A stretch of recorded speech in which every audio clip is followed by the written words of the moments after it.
सबसे पहले आप लोग को जय हिंद। हम लोग आज पढ़ रहे हैं नरेशन में कुछ क्लास कर लिए हैं। आज हम लोग क्लास 6 करने वाले हैं, पार्ट 6 होगा मेरे।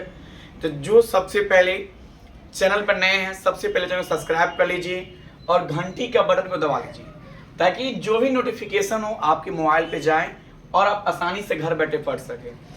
हम लोग जो वीडियो बना रहे हैं, तो वीडियो आप लोग देख रहे हैं, इसका बनाने का पर्पस है हिंदी मीडियम के बच्चों को इंग्लिश सिखाना।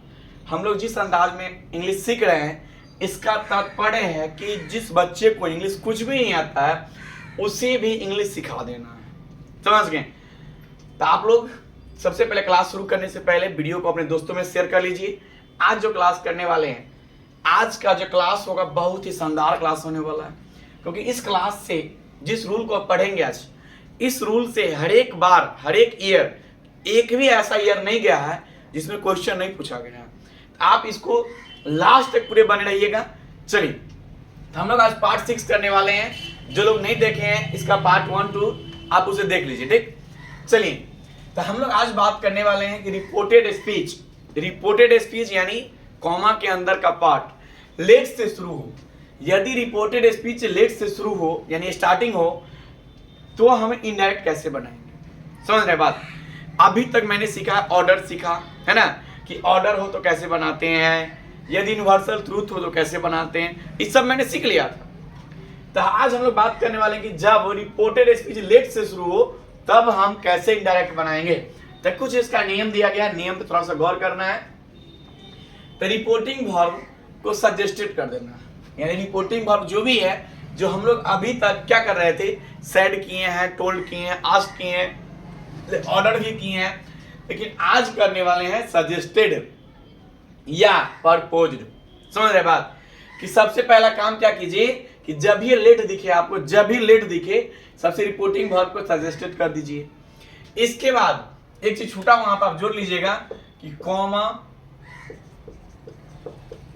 द इन्वर्टेड कॉमा, इसको आपको डेट कर देना है। समझ रहे बात?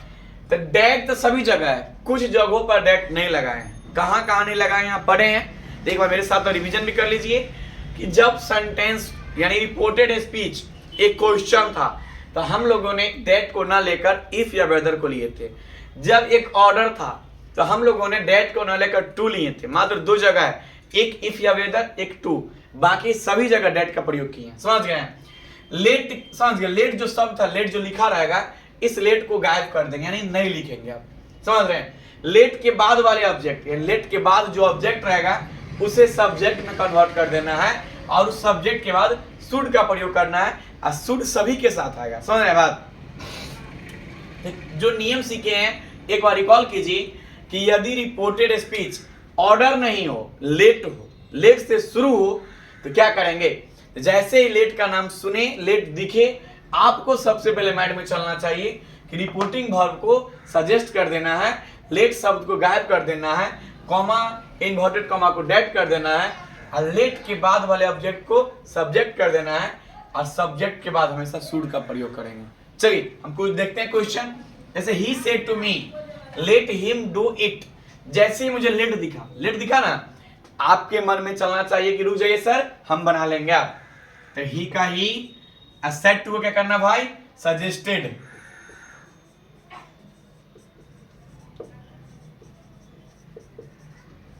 कॉमा को डेट कर दिया मैंने। अब क्या बोला है कि लेट को लेना है, तो लेट को गायब कर देना, लेट को नहीं लेंगे। इसके बाद वाले ऑब्जेक्ट को सब्जेक्ट, तो हिम का क्या होता है? ही। यदि यहाँ पे कुछ और होता तो हम उस पर्सन के अनुसार चेंज करते हैं। ही मेरा थर्ड पर्सन, इसे नो चेंज, ठीक ना। यदि कुछ और होता, जैसे आई होता, यू होता, तो हम उसे सब्जेक्ट या ऑब्जेक्ट के अनुसार चेंज करते हैं। ठीक, इसके बाद लेट हिम, डू यहाँ पे क्या है? समझ गए?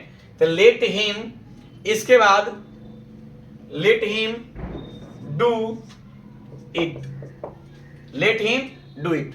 कोई दिक्कत? He said to me let him do it, he suggested to me that. अब क्या किए हैं? लेट के बाद, लेट सर क्यों नहीं लिखे आप? तो नियम लिखा हुआ है कि लेट को गायब कर देना, इसलिए मैंने लेट को नहीं लिखा। इसके बाद बोला लेट के बाद जो ऑब्जेक्ट लेट के बाद उसे सब्जेक्ट में कन्वर्ट कीजिए और चेंज कर दी। सर इट भी तो लिख दिए, इट भी मेरा थर्ड पर्सन होता है, वो नोट चेंज होता है। ठीक, समझ गए? इसे तो नोट कीजिए आप लोग।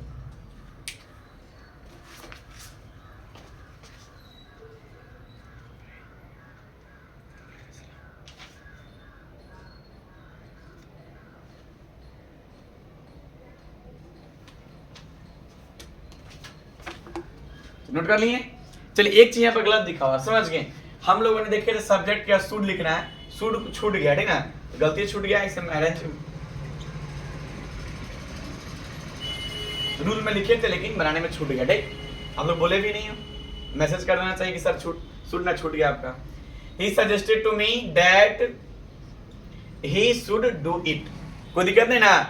चलिए, ये रूल क्लियर हो गया। अगला है कि रिपोर्टेड स्पीच आशीर्वाद हो या अभिशाप हो या कामना हो, यानी ऐसा सेंटेंस रिपोर्टेड स्पीच होगा जिसमें आशीर्वाद भी होगा।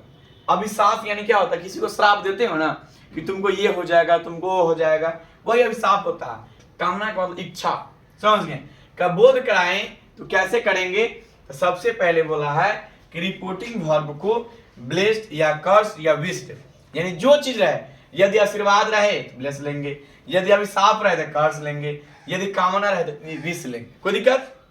इसके बाद कॉमा इन्वर्टेड डेट ले लेंगे और रिपोर्टेड स्पीच को सिंपल सेंटेंस में कन्वर्ट कर देंगे। सिंपल सेंटेंस यानी हम लोगों ने बात की थी कि यानी हेल्पिंग वर्ब को अंदर कर देना है। ठीक, समझ रहे ना?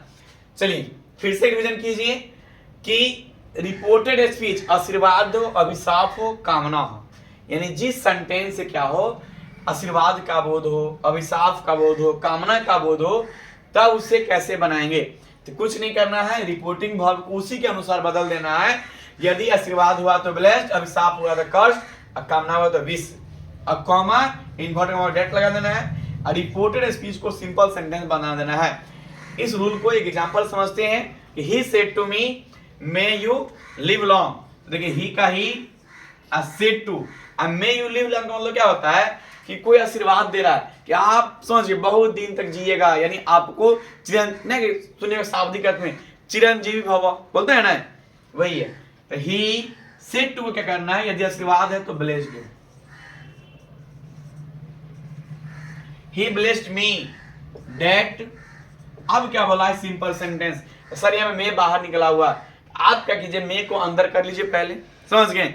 आप सबसे पहले मे को अंदर कर लीजिएगा, इसके बाद मान लीजिए मे चला गया अंदर, तो यू स्टार्टिंग हुआ, तो यू कौन सा पर्सन आपका है, यू आपका सेकंड पर्सन ऑब्जेक्ट के अनुसार, तो क्या हो जाएगा, आई। आई, इसके बाद क्या करना है, मे का क्या होता है, सैड है सर, रिपोर्टिंग पर पास्ट में चेंज होगा, आई माइट लिव लॉन्ग, और यहां लास्ट फुल स्टॉप। क्या लिखे question, he blessed me that I. Sir I कहां से लाए हैं आप? देखो, सबसे पहले ना जो सेंटेंस दिया उसे सिंपल में कन्वर्ट करो, तो ये मे चला गया अंदर, तो ये बना क्या, यू मे लिव लॉन्ग। तो यू सेकंड पर्सन ऑब्जेक्ट के अनुसार चेंज होता है, ऑब्जेक्ट मी है तो मी का आई हो गया, मी का पास्ट माइट होता है, लिव का लिव, लॉन्ग का लॉन्ग। समझ रहे बात? चलिए और एग्जांपल भी करेंगे आप लोग, ठीक ना? तो इसके एक बुक होता है प्रैक्टिस के लिए आपके बहुत फायदेमंद होगा, इसका नाम है करेंट ग्रामर। मैंने बुक का नाम लिख देता हूं, करेंट, समझ गए? एक बुक है करेंट ग्रामर, आर.के. सिन्हा का आता है, आप इसे खरीद लीजिएगा, मार्केट से कहीं भी मिल जाएगा। आप मेरे रूल को पढ़िए और क्वेश्चन उससे प्रैक्टिस कीजिए। जो भी क्वेश्चन आपका डाउट बन रहा है आप मुझे भेजिए, समझ गए? मैं आपका सोल्यूशन दूंगा। तो फिर से रिकॉल करते हैं, हम लोग क्या सीखे हैं कि अभी दो नियम सीखे हैं कि यदि रिपोर्टेड स्पीच लेट से शुरू हो, लेट, तो क्या करना है आपको, सबसे पहले रिपोर्टिंग वर्ब को सजेस्टेड या प्रपोज कर देना है, लेट को गायब कर देना है, कॉमा को डेट कर देना है, लेट के बाद वाले ऑब्जेक्ट को सब्जेक्ट करना है, उसके बाद शुड का प्रयोग करना है। ठीक, यदि सर रिपोर्टेड स्पीच आशीर्वाद अभिशाप, तब क्या करेंगे, तो रिपोर्टिंग वर्ब को उसी के अनुसार बदल देंगे। यदि आशीर्वाद होगा तो ब्लेस्ड, अभिशाप होगा तो कर्स्ड, कामना होगा तो विश्ड, और कॉमा को डेट। रिपोर्टेड स्पीच को एक सिंपल सेंटेंस की तरह बना लेंगे, समझ गए? अभी और शेड्यूल बाकी है, हम लोग अभी और देखेंगे।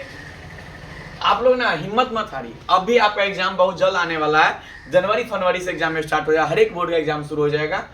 एग्जाम में अच्छे स्कोरिंग करना है तो आप मेरे चैनल पर जुड़ जाइए, और जिसको इंग्लिश से बहुत डर लगता है आप मेरे साथ पूरे लास्ट तक बने रहिएगा, इंग्लिश में सबसे ज्यादा स्कोर करवा देंगे।